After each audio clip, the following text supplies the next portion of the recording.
अमेरिकी millennium challenge corporation एमसिसीकी उपाध्यक्ष फातिमा सुमारले नेपालले एमसिसी अनुदान अस्वीकार गरे वैदेशिक सहयोग रोकिदिने चेतावनी दिएकी छन्। उक्त छलफलमा सहभागी एक अधिकारीका अनुसार करिब आधा घण्टा धारा प्रवाह बोलेकी सुमारले एमसिसी अनुदान अस्वीकार गरे नेपालले आगामी दिनमा वैदेशिक ऋण र अनुदान प्राप्तिका समस्या भोग्नुपर्ने चेतावनी दिएकी थिइन्। नेपालले अहिलेसम्म कसरी र कुन स्रोतबाट वैदेशिक सहयोग लिएको छ प्रश्न गर्दै सुमारले भनिन्, कुल वैदेशिक सहयोगको 60% भन्दा धेरै हिस्सामा प्रत्यक्ष अप्रत्यक्ष प्रभाव पार्न सक्ने हैसियत अमेरिकासँग छ। उपाध्यक्ष सुमारले विश्व बैंक र अमेरिकाको सम्बन्ध के हो, एसियाली विकास बैंक लगायत अन्य दात्री निकाय र संस्थामा अमेरिकाको पहुँच कस्तो छ भन्दै अमेरिकाले चाहे नेपालले लिँदै आएका अधिकांश सहयोगमा तत्कालै प्रभाव पार्न सक्ने बताएकी थिइन्। अमेरिका जस्तो देशले 51 अर्ब पैसा त्यत्तिकै दिन्छ भनेर सोच्नु चाहिँ मूर्खता हो। यस कार्यक्रम अन्तर्गतका बुदाहरूमा व्यापक छलफल हुन जरुरी छ। आज म त्यता जान चाहन्न, तर यो सोच्ने भूल कदापि नगरौँ कि अमेरिकाले नेपालको विकास भएन भनेर पीर मानेर बिना शर्त 51 अर्ब लाउ भनेर दिनेछ। आज हामीले हाम्रो देशको हैसियत नै यस्तो बनाएका छौँ कि ऋण दान अनुदान दिनेले शर्तमाथि शर्त राखिदिन्छ। 22 वर्षसम्म मेलम्ची बनाउन नसक्ने हामीलाई विकास आयोजनाका लागि अनुदान दिने देशले त्यत्तिकै पैसा दिन्छ।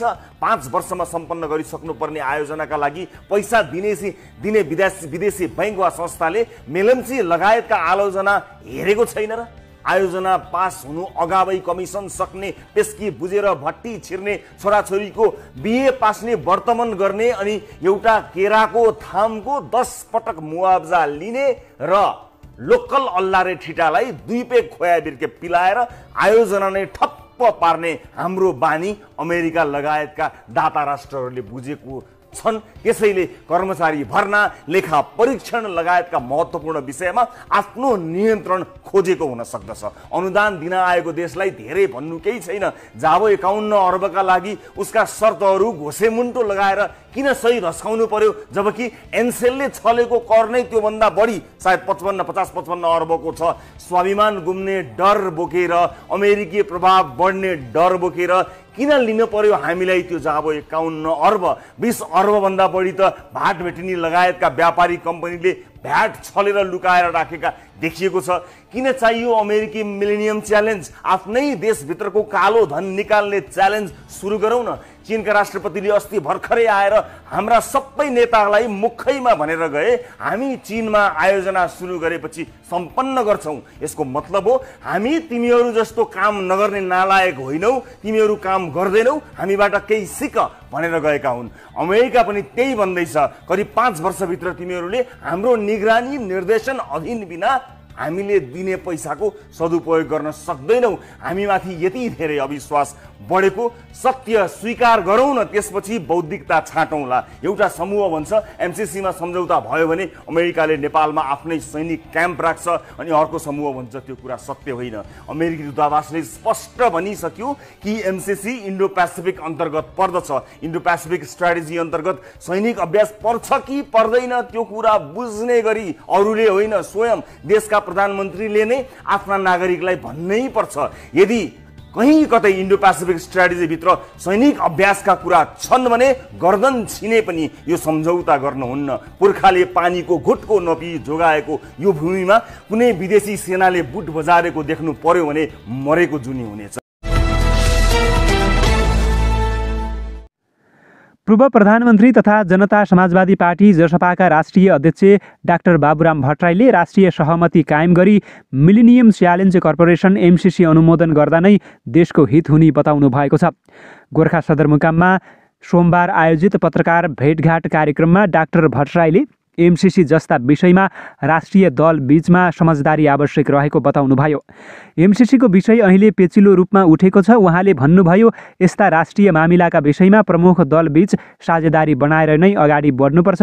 पूर्व प्रधानमन्त्री डाक्टर भट्टराईले दलगत राजनीति र दलभित्रका पनि गुटगत राजनीतिका निम्ति राष्ट्रियताका प्रश्नलाई गिजो ल्याउने काम गर्न नहुने आफ्नो मान्यता रहेको बताउनुभयो।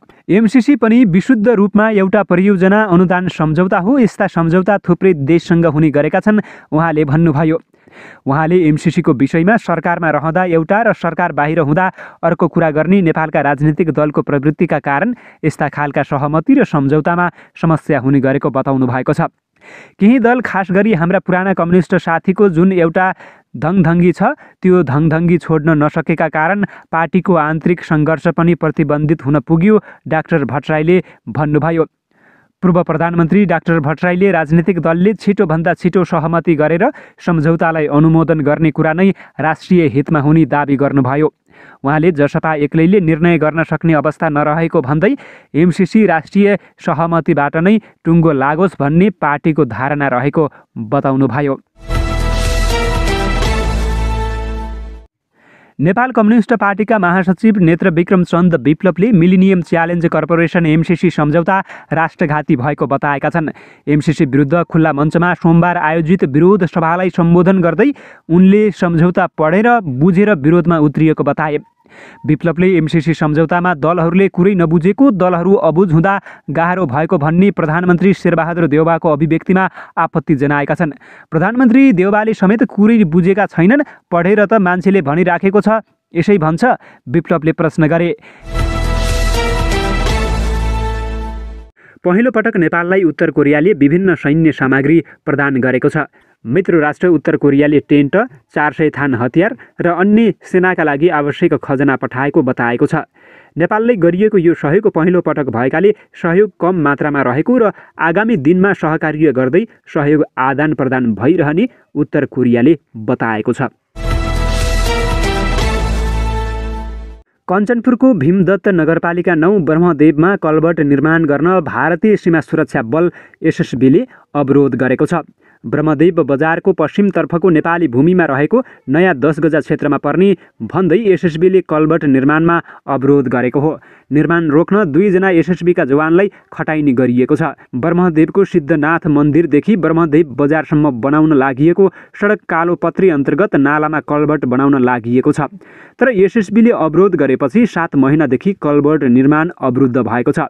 भीमदत्त नगरपालिकाले बाह्य चक्रपथ अन्तर्गत सिद्धनाथ मन्दिरदेखि ब्रह्मदेव बजार पश्चिम कुनासम्म नालीसहितको 670 मिटर सडक निर्माण गरिरहेको छ। सडक अन्तर्गत नालामा कल्भर्ट बनाउन सुरु गर्दा एसएसबी आएर 10 गजामा पर्यो भनेर काम अघि बढाउन दिएको छैन। सडक निर्माण कम्पनी कैलाश राखी जेभीका सञ्चालक चन्द्रसिंह कार्कीले भने। सडक निर्माणको लागि 1 करोड 95 लाख रुपैयाँमा ठेक्का लिइएको छ। गत वर्षदेखि निर्माण सुरु गरिएको ठेक्काका सम्झौता आयोजना सकिन लागेको छ। यसअघि भारतीय एसएसबीले ब्रह्मदेव बजारदेखि भारतीय भूमिसम्म निर्माण हुने सडक निर्माण पनि रोकेको थियो। एसएसबीले सीमा विवादको कारण देखाउँदै सडक निर्माण रोकेको थियो। टनकपुर बाँध नजिकको नेपाली भूमिमा सडक निर्माण रोकिए पनि आफ्नो क्षेत्रमा भने भारतले पक्की सडक बनाएको छ। भीमदत्त नगरपालिका 9 का वडाध्यक्ष रामनाथले एसएसबीले अनावश्यक रूपमा कल्भर्ट निर्माण कार्यमा अवरोध गरेको बताएका छन्। साथै स्थानीयहरूलाई फेरि पनि कल्भर्ट बनाएको देखिए गोली हान्नेसम्मको चेतावनी दिएको उनले बताएका छन्।